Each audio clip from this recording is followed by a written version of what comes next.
First, let me start by introducing those who are with me today. Our special guest from HUD, Mercedes Márquez, who is the Deputy Director for Housing. Council members Wanda Adams and Jack Christie and Mayor Pro Tem Ed Gonzalez.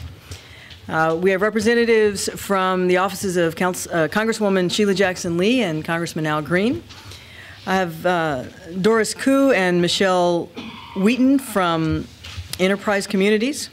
Amanda Tim and Mariano Diaz from LISC. Members of TOP with their Executive Director Jenny Goldman and John Hinnenberger, Texas Low-Income Housing Information Services. This is a great day for the City of Houston.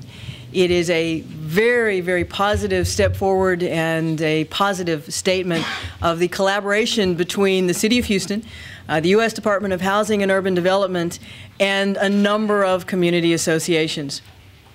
We're here today to announce a historic endeavor to focus an unprecedented amount of housing and community development funds in specific Houston neighborhoods. The city is slated to receive $151 million in Hurricane Ike Disaster Recovery Round 2 funds from the state's General Land Office. This federal funding will provide safe, quality housing for Houstonians still living in damaged property. I know a lot of people have been frustrated. Some have been patient, some have been not so patient. It's about time we get this taken care of. This is a very hard reality. Because of the enormous devastation caused by Hurricane Ike, there are still too many Houstonians and whole neighborhoods that are reeling from the impact, and it's been 3.5 years since the storm. This is a lot of money. Let me state it right up front. It is a lot of money, but it will not address every need. It cannot address every need that's out there.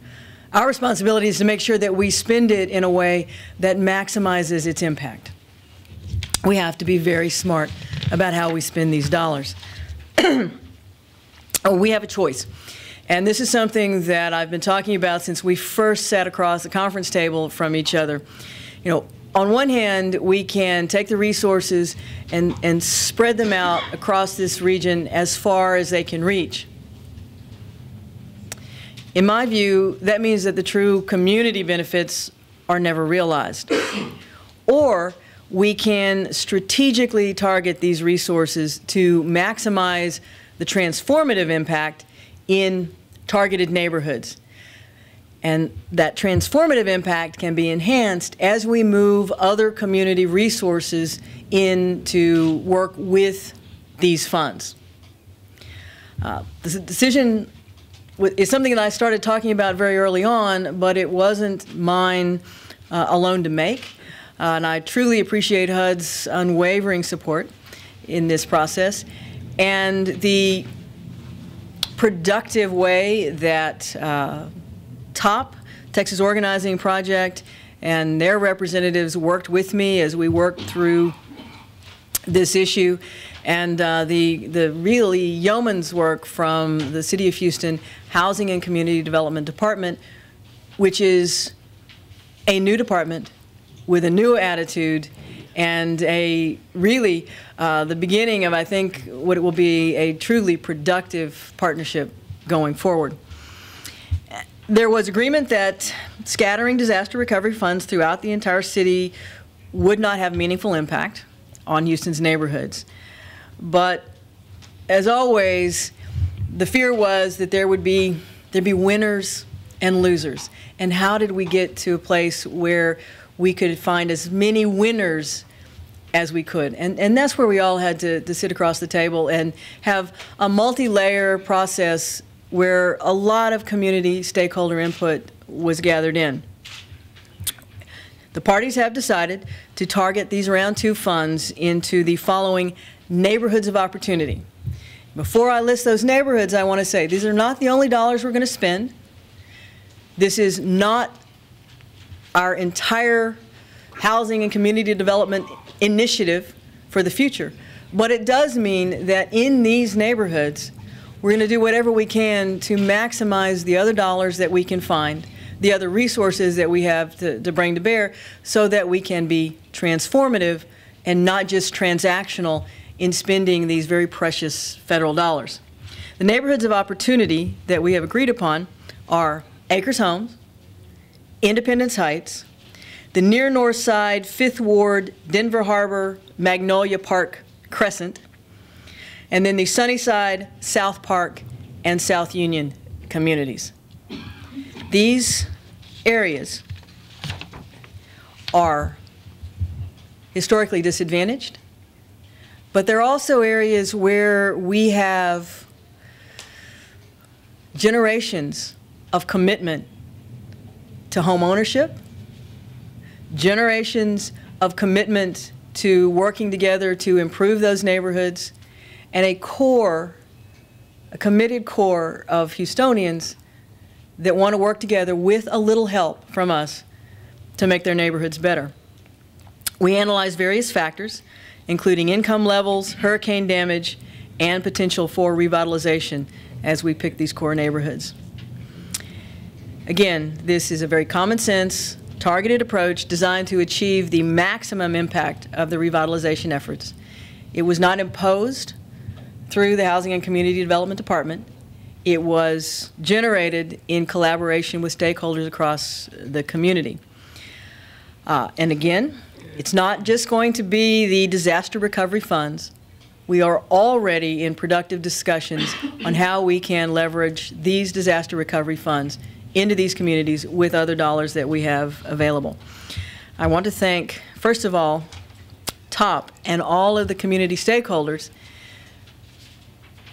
who frankly have to live with these decisions. And I appreciate their trust and confidence in the process.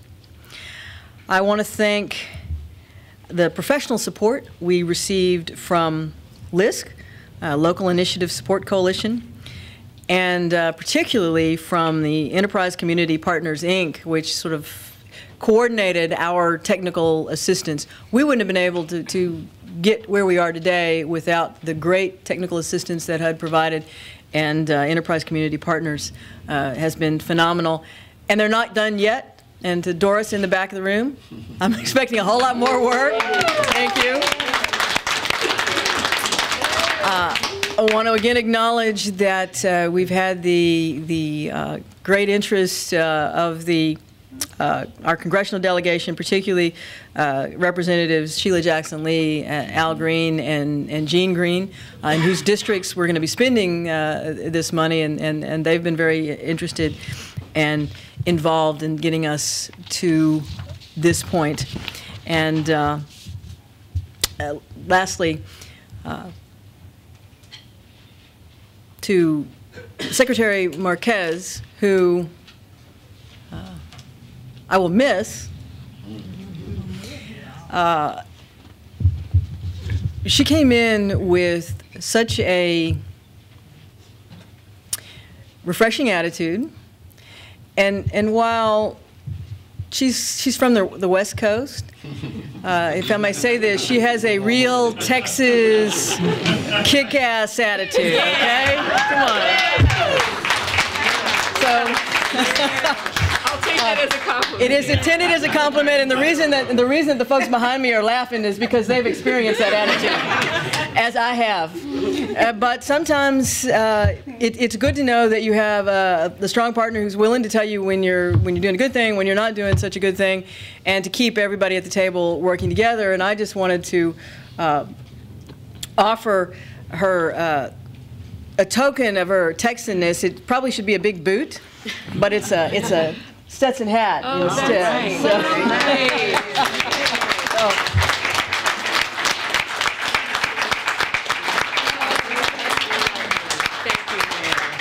Thank you. Thank you.